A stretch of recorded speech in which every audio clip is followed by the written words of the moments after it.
এর মধ্যেই ডক্টর ইউনূসকে নিয়ে নতুন বার্তা দিলেন যুক্তরাষ্ট্রের সাবেক পররাষ্ট্রমন্ত্রী হিলারি ক্লিন্টন। অনেকের কাছে বোধহয় জিনিসটা খুব স্পষ্ট নয় আপনার প্রফেসর মোহাম্মদ ইউনূস সম্পর্কে, কারণ অনেকেই বোধহয় মনে করছেন ওনাকে রাজনৈতিক কারণে কিংবা অন্যবিধ কারণে হয়রানি করা হচ্ছে, কিন্তু আমরা যতদূর জানি তাদের কোন অধিকারের মধ্যে পড়ে যে আমার দেশের কে ক্ষমতায় বসবে না বসবে ওই বিদেশি শক্তিরা সেগুলো নির্ধারণ করবে, ওই বারাক ওবামা সেটা নির্ধারন করবে। আসসালামু আলাইকুম, আপনারা সবাই কেমন আছেন? আশা করছি সবাই ভালো আছেন। তো আমি আপনাদের কাছে দেখাবো ডক্টর ইউনূসকে নিয়ে কি বললেন আওয়ামী লীগের নেতাকর্মীরা, যা আপনারা শুনলে অবাক হয়ে যাবেন। তো আমি আপনাদের কাছে এই সম্পূর্ণ ভিডিওটি প্রমাণ করে দেখাবো। আজকের ভিডিওটি অত্যন্ত গুরুত্বপূর্ণ।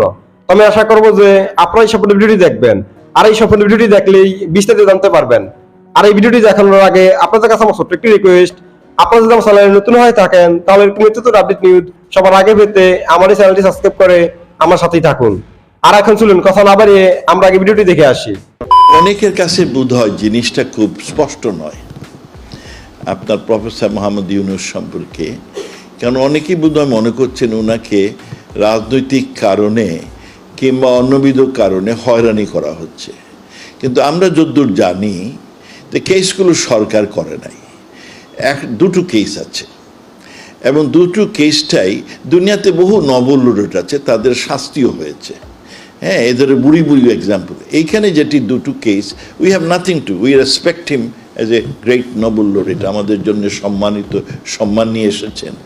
তবে এইখানে একটা কেস হচ্ছে যে ওনার কোম্পানি যে প্রফিট করেছিলেন, যেটা আমি যদ্দূর জানি, এটা দুদুকেরা ভালো বলতে পারবে, যে প্রফিট করেছিলেন সেই প্রফিটের কিছু অংশ যে লেবারদের নাকি দিতে হয়।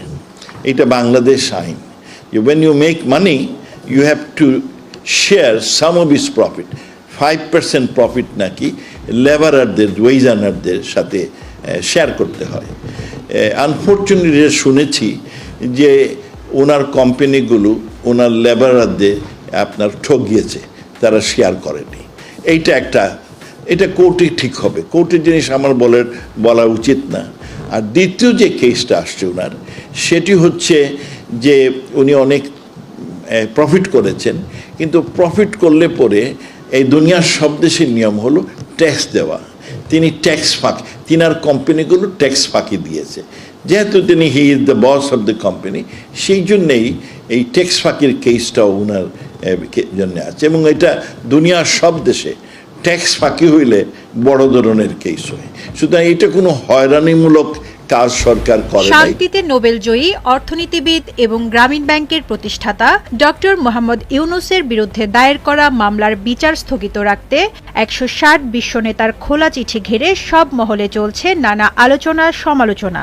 এই বিবৃতি সরকারের ওপর বিদেশি চাপ প্রয়োগ কিনা, ডক্টর ইউনূসের বিচার স্থগিত হবে কিনা, এমন নানা প্রশ্নের জন্ম হয়েছে।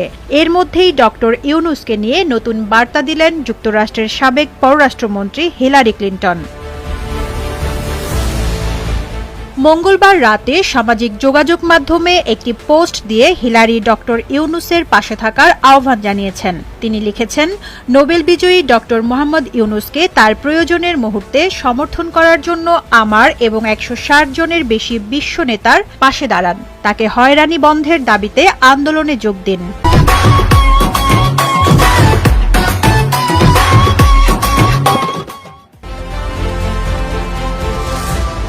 এর আগে নোবেলজয়ী অর্থনীতিবিদ প্রফেসর ডক্টর মোহাম্মদ ইউনূসের বিরুদ্ধে বর্তমান বিচারিক কার্যক্রম স্থগিত এবং সুষ্ঠু ও অংশগ্রহণমূলক নির্বাচনের জন্য প্রধানমন্ত্রী শেখ হাসিনা বরাবর 100 জনেরও বেশি নোবেল বিজয়ী সহ 160 জনেরও বেশি বিশ্ব নেতা একটি খোলা চিঠি পাঠিয়েছেন।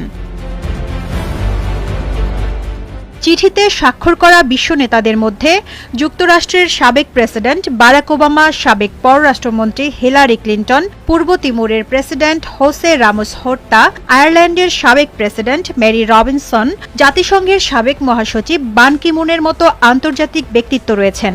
ডক্টর ইউনূসকে তারা ক্ষমতায় বসাতে চায়, তাদেরকে কে অধিকার দিয়েছে? এগুলো তাদের কোন অধিকারের মধ্যে পড়ে যে আমার দেশের কে ক্ষমতায় বসবে না বসবে ওই বিদেশি শক্তিরা সেগুলো নির্ধারণ করবে, ওই বারাক ওবামা সেটা নির্ধারণ করবে, হিলারি ক্লিন্টন নির্ধারণ করবে, 100 জন ওই নোবেল প্রাইজ বিজয়ী তারা আমার দেশের কে বসবে ক্ষমতায়, কিভাবে গণতন্ত্র হবে, কিভাবে বিচার হবে, তাদেরকে কোন আইনে, কোন অধিকারে, কোন সংবিধানে, বিশ্বের কোন আইনের বলে অথবা জাতিসংঘের কোন আইন বলে তারা এই ধরনের হস্তক্ষেপ গুলো করে। এই বিবৃতিগুলো আমাদের দেশের আইন আদালতের প্রতি সরাসরি একটা নগ্ন হস্তক্ষেপ। বিচার করা যাবে না, তার বিচার হবে না, এই বিবৃতি আমরা কেন দিতে পারি? কে দিতে পারে? একজন সামান্য জ্ঞানী গুণী তো এই ধরনের বিবৃতি দেওয়া উচিত নয়। বিষয়টা স্থগিত করে ওনারা বিচারের বিষয়টা স্থগিত করতে করার দাবি জানিয়েছিলেন এবং কেন আমাদের দেশের আদালত ওনারা যেটি বলেছেন আন্তর্জাতিকভাবে স্বীকৃত আইন বিশেষজ্ঞদের ভূমিকা রাখার সুযোগ সহ আপনার দেশের মধ্য থেকে নিরপেক্ষ বিচারকদের একটি প্যানেল দ্বারা অভিযোগের পর্যালোচনা করা হবে। মানে তাদের দাবি যে এটা কি আমাদের সংবিধানে এরকম আছে যে কারো বিরুদ্ধে মামলা হইলে তাকে মানে ওরকম একটা প্যানেল?